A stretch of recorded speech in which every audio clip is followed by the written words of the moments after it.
tecnologia, inovação, é Peace Engineering e Artificial Intelligence aplicada, inteligência artificial aplicada. Nós teremos aqui o Raimundo Vasconcelos, que é Chief Technology Officer da Precision Site, e o Marcelo Nitz, que é o reitor do Instituto Mauá de Tecnologia. Por favor. Boa tarde, muito obrigado.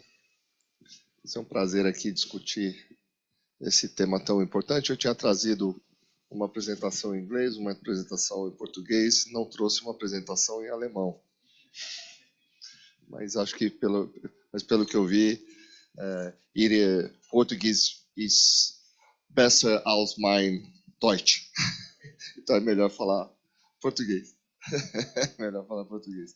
Então, eu vim trazer um tema aqui que me é muito afeta, como reitor, como educador que sou, como membro de um conselho global de deans de escolas de engenharia, e lá tem o meu amigo Ramiro também participando desses fóruns internacionais, que é uma rediscussão sobre educação superior, em especial na área de engenharia, que no mundo todo sofre com uma baixa procura. E aí, só que eu não vou falar sobre engenharia em si, vou falar sobre tecnologia, sobre essa relação com a sociedade, e se eu souber costurar minha fala aqui, de certa forma conectar isso com o tema que é Peace Engineering. Então, nessa relação entre tecnologia e sociedade, vem uma questão bastante relevante. Quer dizer, é a sociedade que molda a tecnologia ou é a tecnologia que transforma a sociedade? As duas coisas.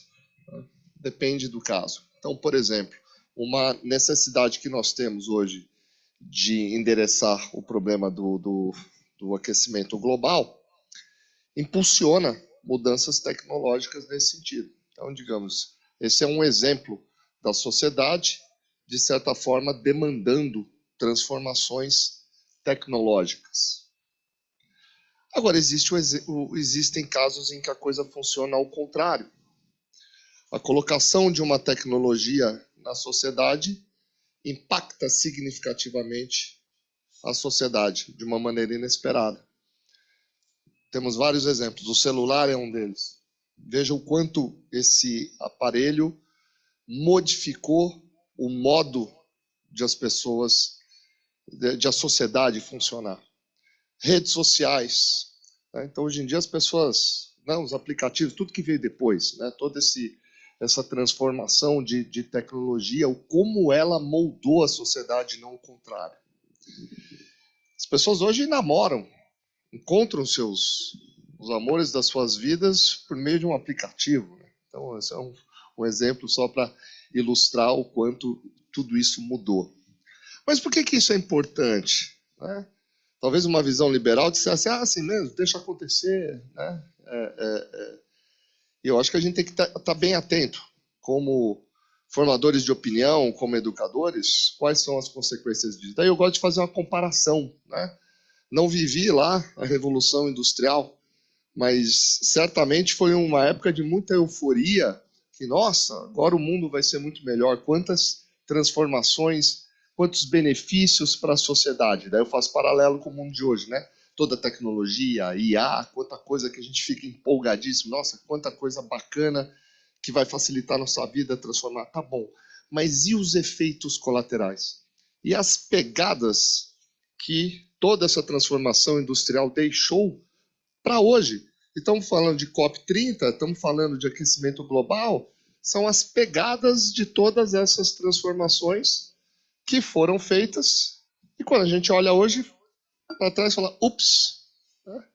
Deixou uma sequela muito importante que a gente precisa endereçar, que a gente precisa corrigir, de certa forma. Não estou falando contra o desenvolvimento, né, industrial, nada disso, como também não estou falando contra a tecnologia. Mas certamente nós estamos vivendo hoje um momento de grande impacto, em especial com a IA. E quais serão as pegadas, né, the footprints, que serão deixadas, que daqui 15, 20 anos a sociedade do futuro vai olhar para trás e falar assim, olha só, deixaram tudo isso acontecer e agora precisamos remediar o planeta. Então esse é um ponto que eu queria chamar a atenção. Então, esses exemplos eu já dei, de tecnologia moldando a sociedade moldando a tecnologia, novas profissões aparecendo, todo mundo empolgado, mas o ponto é esse. Quais são as pegadas, quais são as sequelas que vão deixar para o futuro? E falando um pouquinho sobre tecnologia, comportamento, educação, viajando um pouquinho nessa conversa, e aí tem a ver com tecnologia também. Isso é de certa forma, um raciocínio que eu ainda estou construindo, talvez vocês me ajudem. A mente humana, esse é um assunto que eu gosto bastante também, neurociência, que é outra coisa que tem evoluído bastante, ela tem a necessidade de classificar, né? Porque é tanta informação que a gente precisa colocar ela em caixinhas. E comprovadamente, quando a gente classifica, a gente cria vieses, biases. A gente cria tendências. Né? Você classifica homem, mulher, preto, branco, norte, sul, oriente, ocidente.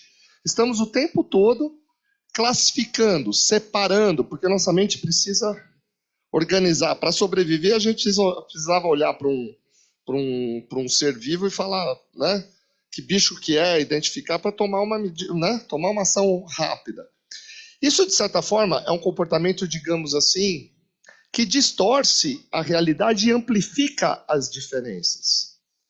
É um recurso de sobrevivência nosso, mas faz com que a gente acredite que haja mais diferença do que de fato existe, porque a gente faz isso, né, naturalmente.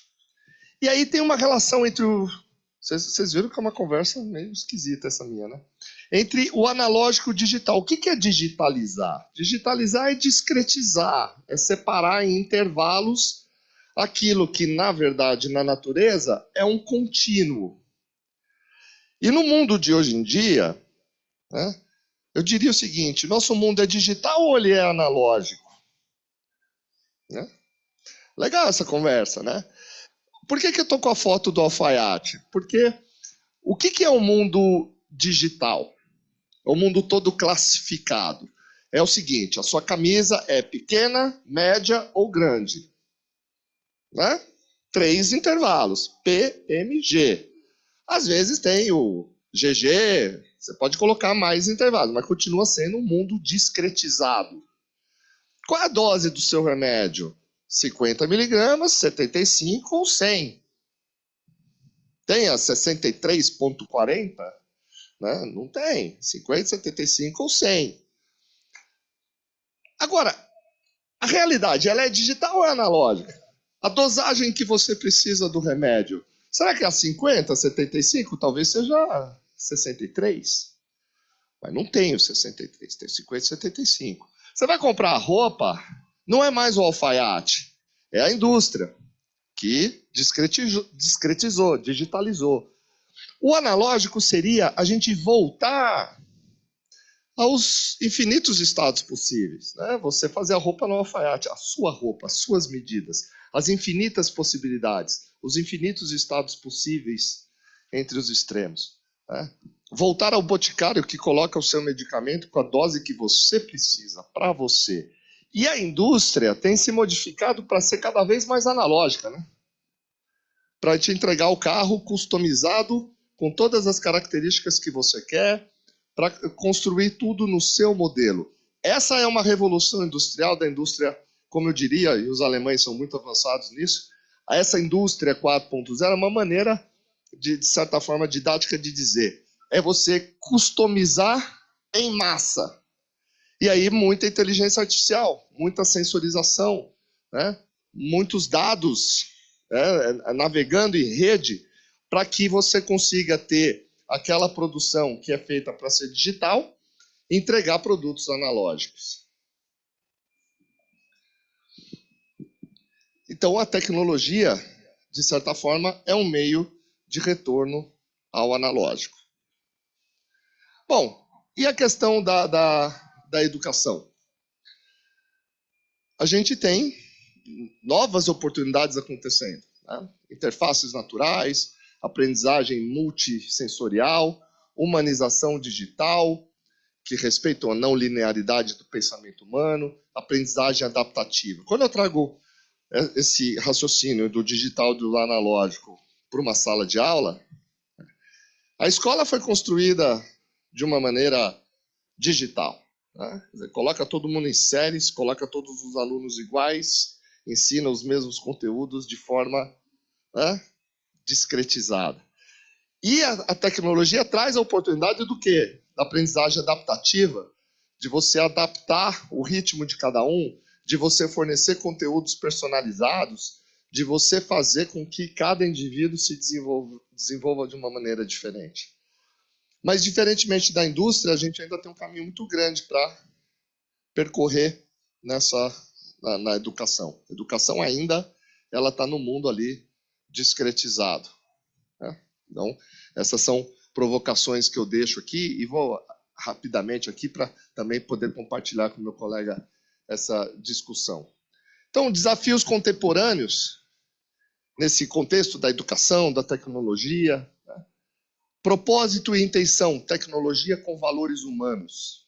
Então, não cometer o mesmo erro que talvez a indústria tenha feito lá no passado e hoje ter um olhar humanizado para a tecnologia, para os potenciais efeitos colaterais, de quantos conflitos, né, de quanta falta de inclusão ela pode causar e de, em vez de promover mais justiça social, promover mais separação.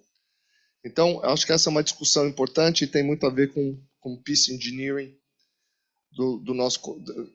liderado aí pelo nosso colega Ramiro. Ética e responsabilidade ao lidar com tecnologia. Sustentabilidade e inclusão digital. Eu não sei se essas são pautas ou se está todo mundo simplesmente empolgado com os efeitos e esquecendo dos efeitos colaterais que podem causar mais injustiça social do que justiça social. Então, antes a gente tinha, esse antes, na verdade, é um pouco hoje ainda, né?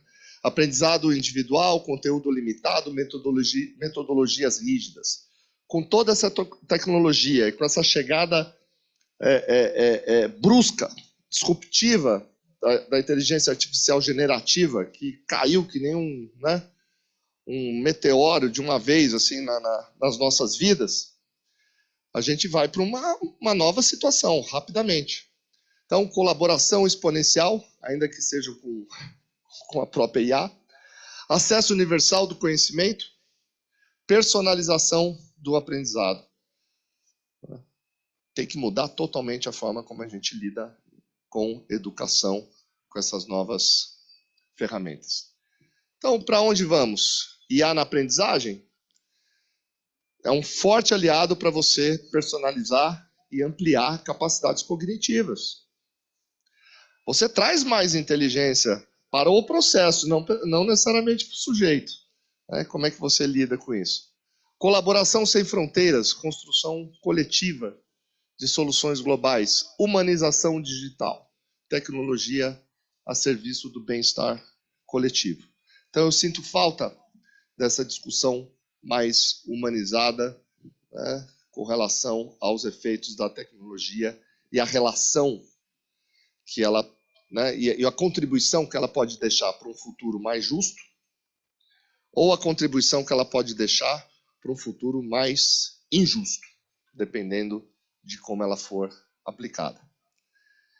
Então, a quem cabe resolver essas questões e ter esse olhar futuro, eu acho que é a nós, né, lideranças, as lideranças políticas e também ao setor produtivo, as empresas, as big techs, as small techs, as startups. Né? Esse é um diálogo que eu acho importante para a gente não cometer os mesmos erros. É tudo questão de escolha. Então, certamente, um sujeito que hoje desenvolve um app, desenvolve uma solução, como foram os meninos lá que desenvolveram o Facebook, o Instagram ou whatever, eles não duvido que eles tivessem alguma preocupação sobre os efeitos daquilo na sociedade, na vida das pessoas, na saúde mental, na educação das crianças. Então, esse é um exemplo clássico. Né? Só que, tudo bem, eles foram os primeiros, Ninguém provocou essa discussão, não existia essa discussão sobre a ética, né, nesse mundo da tecnologia. E hoje, né, eu acho que é uma discussão que precisa ser trazida. É um jovem que desenvolve uma startup, que desenvolve um app, uma tecnologia que vai impactar as pessoas. E aí, vai impactar só positivamente? Né? Você está desenvolvendo um joguinho, um negócio, né? E aí? Haverá outros efeitos? Né, que você está trazendo um bem para a sociedade? Por isso que eu disse ali a última frase, cada linha de código representa, na verdade, uma visão de mundo. É uma escolha. Né? Você que está desenvolvendo a tecnologia, você está fazendo escolhas daquilo que você está entregando para a sociedade. Bem, então, essa contribuição que eu queria dar por uma conversa que relaciona tecnologia, IA, educação, as empresas, as big techs, todos vocês como lideranças, e estou aberto aí para discutir o tema, tá bom? Muito obrigado.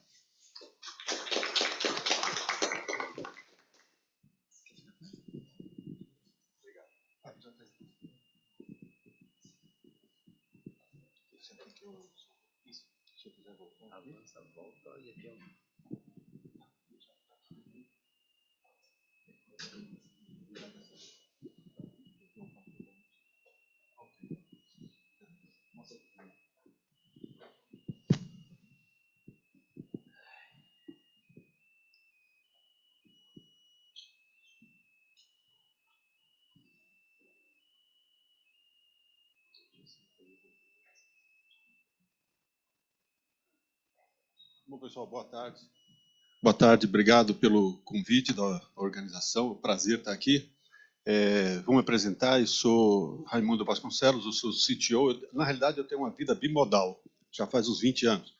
Eu estou no mundo corporativo e há 20 anos eu sou também professor aqui do PS, da Poli, né, da Programação Continuada. Então, eu tenho uma atividade que mescla esses dois modais, tão necessários e tão desprezados em nosso país. Então, quando eu recebi o convite para falar sobre data center, né, e aí o seu impacto, o seu cenário, né, no simpósio,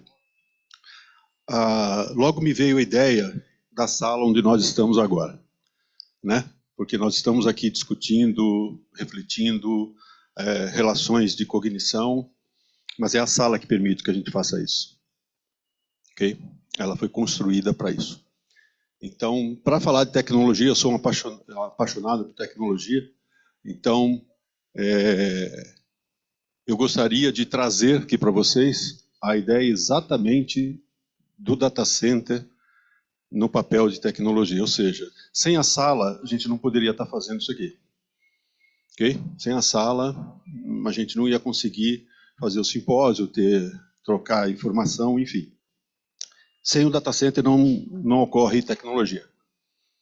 Né? Então, eu espero, sinceramente, angustiar todos vocês com o que eu vou falar, porque eu gostaria de chamar a atenção, mais do que da academia, mais do que do mundo corporativo, né, que eu fiquei até 2021, chamar a atenção que esse país já passou da hora de acordar. Muito tempo. Então, eu vou tentar usar data center para poder falar disso, em tecnologia. Tá? Da mesma forma como nós aqui dependemos da sala, tem outros atores, além de nós aqui, que estão fora dessa sala, e que todos nós dependemos desses atores. Regulação, governo, enfim, parcerias, academias, parcerias internacionais, enfim. Então, para falar um pouco de data center, eu vou abordar aqui a questão de panoramas, tendências, né? Impactos da inteligência artificial, sustentação operacional, impactos ambientais e desafios e oportunidades. Mas eu preciso colocar um pouco aqui, a gente precisa entender o panorama dos data centers no mundo, o que vem a ser primeiro um data center, ok? Então, ele é uma infraestrutura para acomodar pessoas e máquinas, para fazer processamento, armazenamento de informações e hospedar conectividade. ele precisa colocar vamos chamar, a informação humana tecnológica disponível para todos nós. Então, sem eles, o jogo não acontece da mesma forma como nessa sala aqui. E aí é o seguinte, tem vários tipos de data center. Tem os data centers corporativos. Eu, como CTO fiquei como CTO na HP por 15 anos. Uma das atividades, além de participar de projetos de transformação digital, eu participei pela HP como CTO da HP para o Banco Itaú na construção do data center de Mogi Mirim. E é uma região lá que todos, se vocês conhecem, lá próximo também tem um data center do Santander, é um data center Tier 3, né, que levou em conta muitas das coisas que a gente vai falar aqui agora, mas existem os data centers corporativos, os colocations, né, com os parceiros, enfim, que você tem ao redor do mundo. Os cloud centers hoje, né, desde 2013, 14 para cá, os data centers começaram a criar essa categoria. E os edge data centers, que são aqueles data centers menores, né, porque o data center tem uma característica, como a gente vai ver, que eles precisam estar próximos, né, dos seus atores, de quem vai usá-los, da informação. Você precisa estar próximo deles. Se estiver distante, você tem uma dificuldade. Então, o que você tem? Você tem concentração regionais, você tem infraestrutura e conectividade, e você tem estratégia de proximidade. Aqui à esquerda tem um quadro. Esse quadro aqui mostra os maiores e principais data centers no mundo. Estão localizados exatamente onde estão esses pontos aí preto. Vejam que não há nenhum, corte o globo ao meio e já nos deparamos com o primeiro incômodo. Ok? Nós temos um norte, né, extremamente forte, atuante. Quando a gente passa a linha no mundo, ele não é tão retilíneo, né, ele tem uma certa ondulação, e nós temos o sul, né? Então veja que a maioria deles está no norte, e não é por acaso, ok? Isso tem a ver com recursos, tem a ver com evolução, isso tem a ver com uma série de outros fatores. Aqui está uma outra figura, não mais contendo os principais data centers maiores, mas uma grande maioria deles. Então tem os colocations, tem os edges. Notem ainda a extrema população no norte do planeta, onde eles estão localizados, e a diferença para o sul. E aí eu coloquei até esse quadro interessante, porque ele mostra também todo o cabeamento de internet. Okay? Então, quando a gente fala disso, eles não existem se não houver conexões entre eles, né? Mas onde estão as maiores conexões, né? Okay? Vamos seguir mais um pouco para falar de tendências e evolução. Bom, data center tem um desafio que sempre permeou, que é automação e virtualização. Se você não resolver isso, ou seja, a redução da intervenção manual, porque nós somos falhos, ok? E as máquinas que a gente treina tendem a ser menos falhas que a gente, depende de quem treiná-las, mas essa é uma verdade.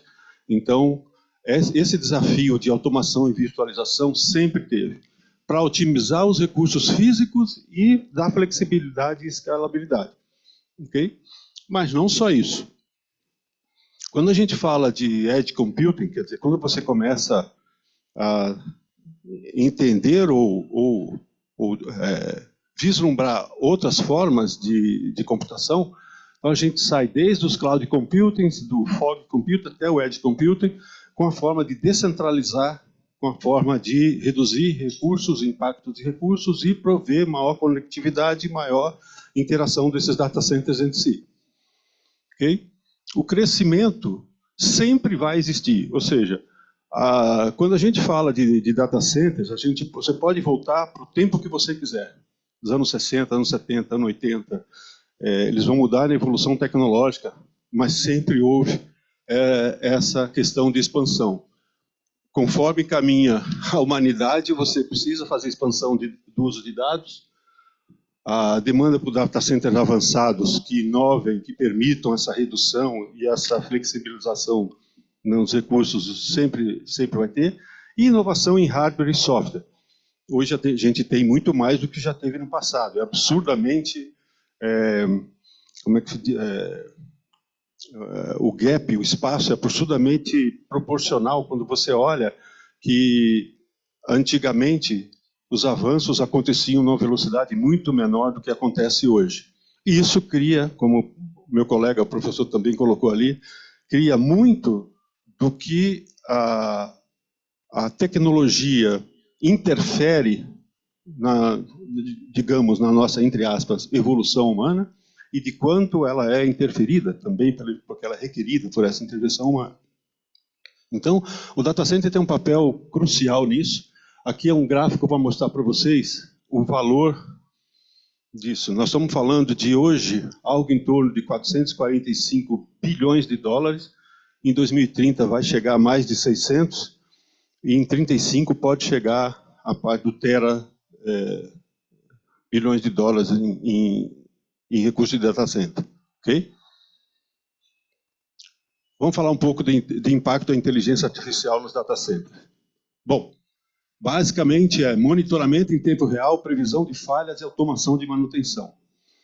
E a gente aqui tem que considerar o estágio atual de inteligência artificial. Ok? Nós ainda estamos engatinhando nesse negócio. Ok? Então, já há algum tempo, isso já acontece e acontece dessa forma. Então, nada natural de que num data center o que ele mais usaria é isso. Eu preciso monitorar os meus recursos, eu preciso ter uma previsão a falhas, ok? E eu preciso fazer automação de manutenção. Para quê? Para que eu seja mais eficiente, fique mais tempo no ar e reduza o custo que eu cobre da sociedade para isso, ok? Bom, tem um aumento de eficiência energética aqui por conta dos algoritmos, da otimização de recursos e da redução do impacto ambiental. Mas, ao mesmo tempo que isso é um ponto positivo, isso também é um negativo, porque isso demanda maior capacidade energética do data center. Okay? Ao mesmo tempo que eu tenho inteligência artificial reduzindo a minha parte de falhas, a otimização de recursos, eu também tenho ela demandando desse data center mais uso de recurso energético. Aqui está um pequeno croquis de como funciona isso. Basicamente, ela monitora, ela recebe os dados, entram em ação os algoritmos e eles fazem os seus trabalhos aí de averiguação e de monitoração. Okay? Veja que aqui eu gostaria de chamar o seguinte, isso aqui é o uso, alguns data centers que já usam inteligência artificial para redução de recursos versus outros que não. Na minha humilde forma de ver, veja como aqui demonstra que IA ainda está no começo. Ainda não é tão significativo como a gente imaginava que fosse. Ok? É óbvio que os data centers aqui com inteligência artificial são mais... tem uma redução do custo do quilowatt ano, mas não é assim tão significativo não, principalmente quando a gente olha a refrigeração. Ok? Desafios de dados sensíveis, ataques cibernéticos e garantia de privacidade. Não há data center que já não entre no seu primeiro dia de operação com isso presente. Então, é uma demanda também. Então, a inteligência artificial tem um aspecto importante, mesmo que ainda inicial, tem um aspecto importante e vai ser muito mais relevante no futuro. Ok? Quando a gente fala aqui, esse é um ponto que eu gostaria de trazer as fontes renováveis no uso de energia limpa. Essa dor de cabeça acompanha a nossa humanidade, não é de agora, e vai acompanhar por muito tempo, porque nós estamos falando o seguinte, recursos são escassos no planeta. Então, eu não vou conseguir, mesmo que eu consiga outras fontes, a migração para energia solar, energia eólica, redução de pegada de carbono, ou seja, tudo isso trouxe vantagens, mas na mesma medida que trouxe vantagem, teve dor de cabeça. Que a energia eólica comprovadamente afeta o meio ambiente, aves, plantas, enfim, nas regiões onde foram colocadas. Ou seja, nada vem de graça. A gente é toda hora levado a distinguir ou trabalhar onde eu perco menos, onde eu ganho mais, onde eu perco menos. Okay? É a teoria da firma, né? Alguém dá alguma coisa para fazer, né, e espera que o outro faça melhor e mais barato. Para quem a gente deu, o pensamento é outro. Ele espera receber menos trabalho e ganhar mais. Mas a gente não vai escapar dessa equação tão cedo. Bom, soluções para diminuição do consumo energético. A gente está falando de refrigeração eficiente, otimização de layout e gerenciamento energético.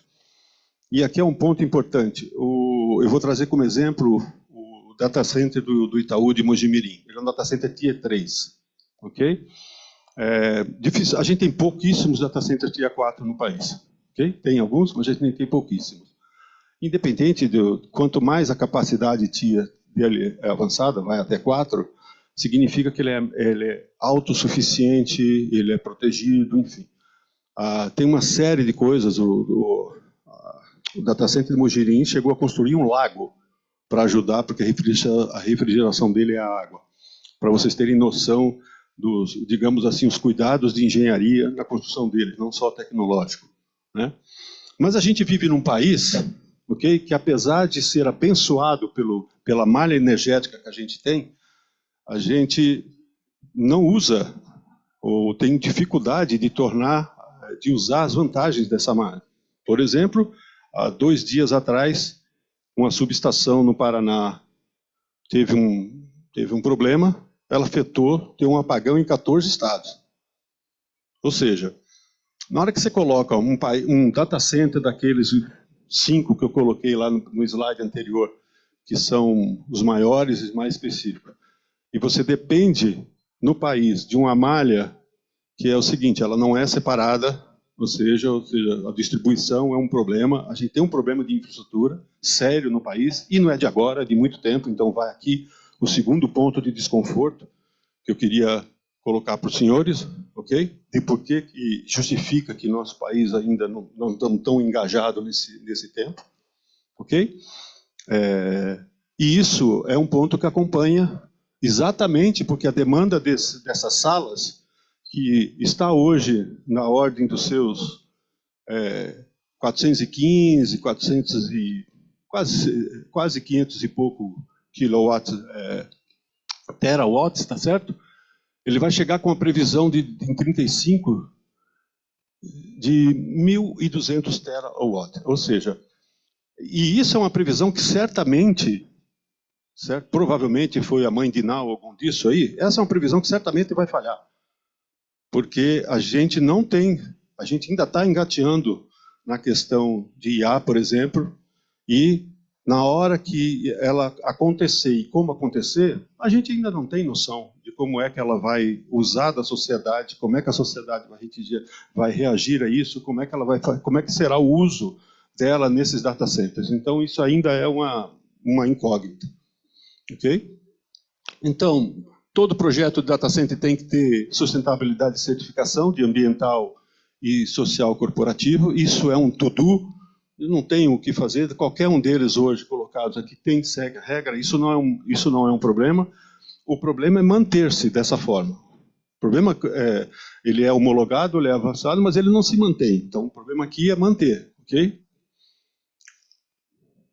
E vamos falar do impacto ambiental de terras raras. E esse aqui é um ponto, esse aqui é o terceiro ponto do incômodo que eu gostaria de causar para vocês. Não há data center sem terras raras, ok? Não tem como. Eles são importantes para a fabricação de chips, ímãs, baterias. Então, eles garantem a performance desse data center. Já é assim. Isso já está posto, ok?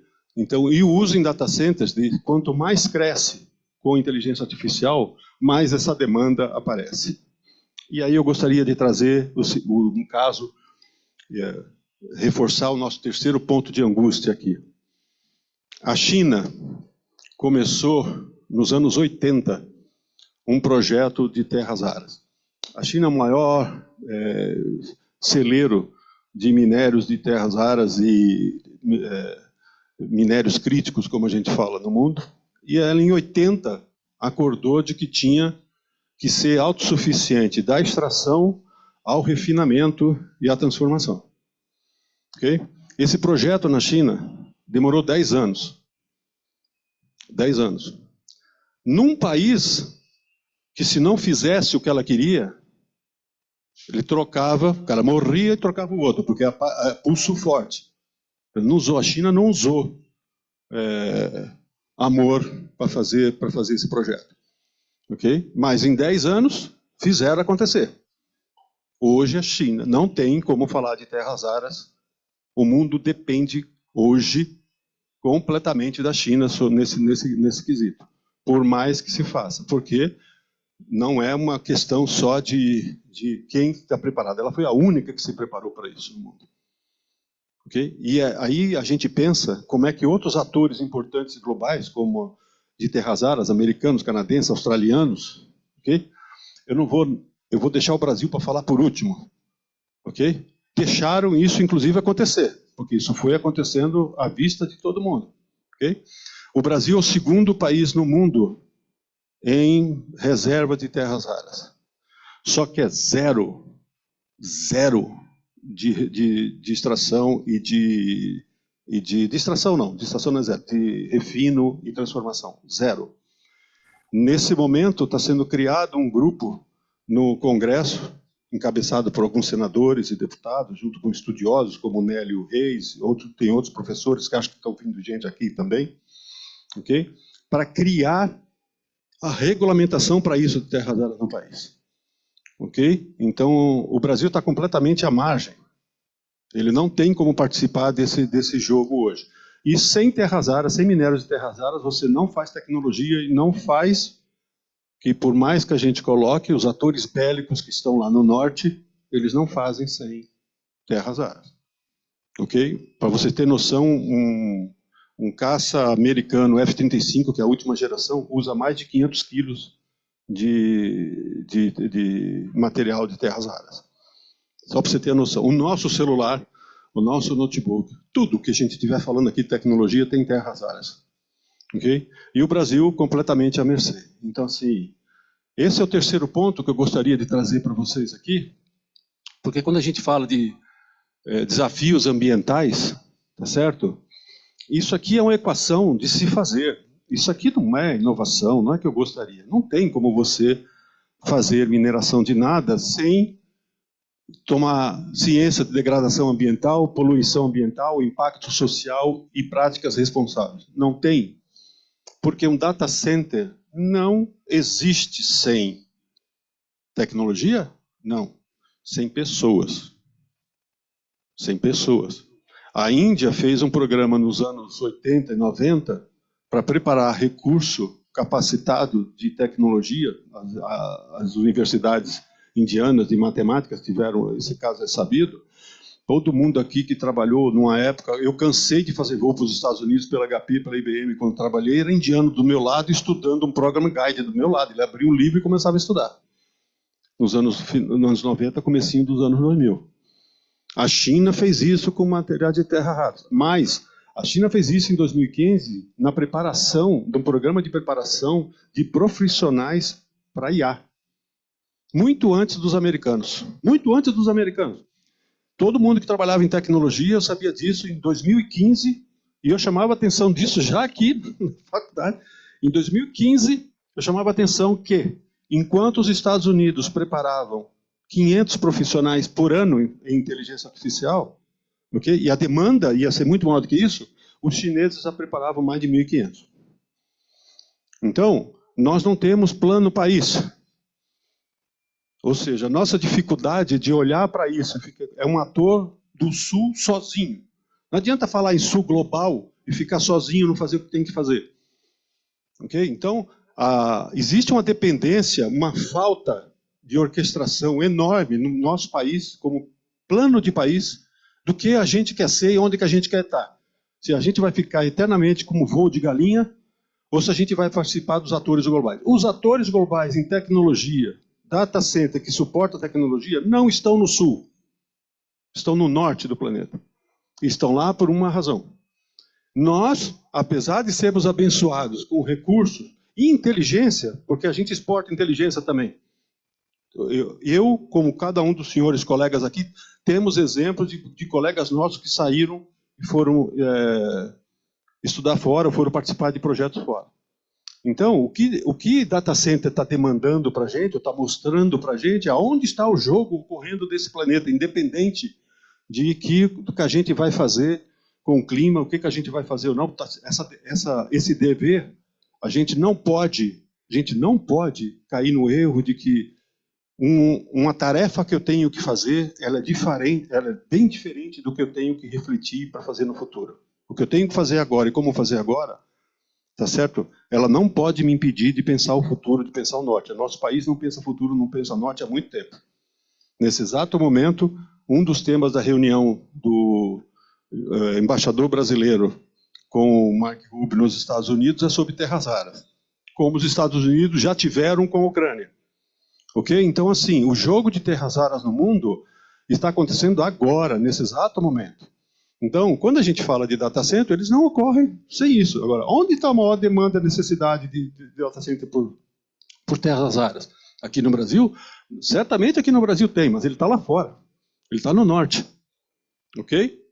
Então, mesmo que a gente fale, redução das terras raras, materiais substitutos, aprimoramento e reciclagem, isso é um baita dever de casa que já devia estar pronto. E a gente engatinha ainda no que eu vou fazer para substituir. Nós não vamos escapar disso. Você tem as grandes potências mundiais estão fazendo e apostando tudo em terras raras. Eu vou ficar na contramão para fazer o quê? Para ficar esperando o jogo acontecer e eu ficar somente exportando minério e toda a transformação de fora, o país não cresce, a gente não puxa, a gente não participa do jogo. Então, que tipo de ator a gente quer ser? Ok? Quando a gente fala de desafios para o futuro, crescimento rápido, inovação contínua e flexibilidade operacional. Isso aqui é mantra, todo data center tem, eu não mudei nada aqui, não tem nada de novo. Sem crescimento rápido, porque ele precisa atingir o que o negócio, a sociedade, o negócio está demandando. Sem inovação contínua e sem flexibilidade operacional, nada acontece. Eu costumo dizer, nas empresas, existe 3 níveis de escala em toda organização, em toda empresa. Primeiro, que toda empresa busca é eficiência operacional. Se o meu backbone de operação não me entregar o meu produto ou o meu serviço, eu estou morto. Vamos, mas aquilo não é o suficiente, porque eu preciso ter uma camada sobreposta a ele de melhoria contínua. Porque eu preciso estar melhorando, reduzindo meus custos, melhorando o meu produto constantemente. E uma terceira camada, acima dessas duas, com atores diferentes nas organizações, todo mundo no mercado sabe disso, é inovação e estratégia. Ok? Só que a gente não aporta isso para o país, parece. No país, a gente notadamente fica preso a apagar incêndio e correr atrás na parte operacional. Ok? Então, a questão de resíduos aqui, a gente até já faz isso bem melhor que muitos países, inclusive do norte. Eu vou direto para cá, porque eu gostaria, como conclusão, dizer o seguinte. Desses 3 temas aqui, importância dos data centers, o desafio tecnológico e inovação responsável, só um. Não há como negar e discutir a importância do data center, porque eles suportam, como essa sala, eles suportam tecnologia. O ponto que os 2 outros itens, e desafios tecnológicos ambientais e inovação, aqui está o desafio dos data centers. E para esse desafio, não é máquina que vai resolver. Somos nós, seres humanos. Somos o sentado na banca para estudar e pesquisar. Ok? Muito obrigado. Excelente. Que tema, hein? Amanhã nós temos aqui o professor Fernando Landgraf falando sobre terras raras. Então, essa continuação de terras raras terá aí uma continuidade bastante relevante. Alguém gostaria de fazer algum comentário, alguma pergunta? Vocês que estão pesquisando aí data centers. João.